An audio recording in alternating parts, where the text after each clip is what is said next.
Hello everyone. तब आज बात करने वाले हैं पवन सिंह जी और काजल राघवानी का एक बहुत ही बेहतरीन वीडियो सॉन्ग के बारे में, जिसका फुल टीजर रिलीज हो चुका है और वीडियो सॉन्ग कल सुबह में रिलीज किया जाएगा।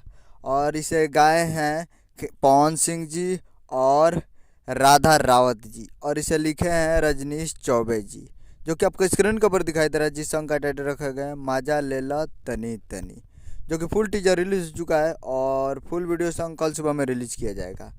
और बहुत ही बेहतरीन वीडियो सॉन्ग है और इसका टीजर रिलीज हो चुका है और संगीत दिए हैं छोटू रावत जी। और एक मूवी का सॉन्ग है जिस मूवी का नाम है कैसे हो जाला प्यार, जो कि उस मूवी का ये कि बेहतरीन वीडियो सॉन्ग है और टीजर रिलीज हो चुका है। तो आप लोग जाइए और जाकर एवरेस्ट भोजपुरी यूट्यूब चैनल पे फुल टीजर देखिए। और कल सुबह में 9 तारीख को सुबह 6:30 पे फुल वीडियो सॉन्ग रिलीज होगा एवरेस्ट भोजपुरी यूट्यूब चैनल पे। तो तैयार रहिएगा। उम्मीद कर रहा हूँ कि वीडियो अच्छा लगा हो तो चैनल को सब्सक्राइब करिए, बेल आइकन प्रेस करिए, ताकि ऐसा ही खेसारी लाल यादव जी और पवन सिंह का लेटेस्ट न्यूज़ लाते रहें। तो जाइए और कल सुबह में देखिए और प्यार दीजिए। उम्मीद कर रहा हूँ वीडियो अच्छा लगा। मिलते हैं, जय हिंद, जय भोजपुरी।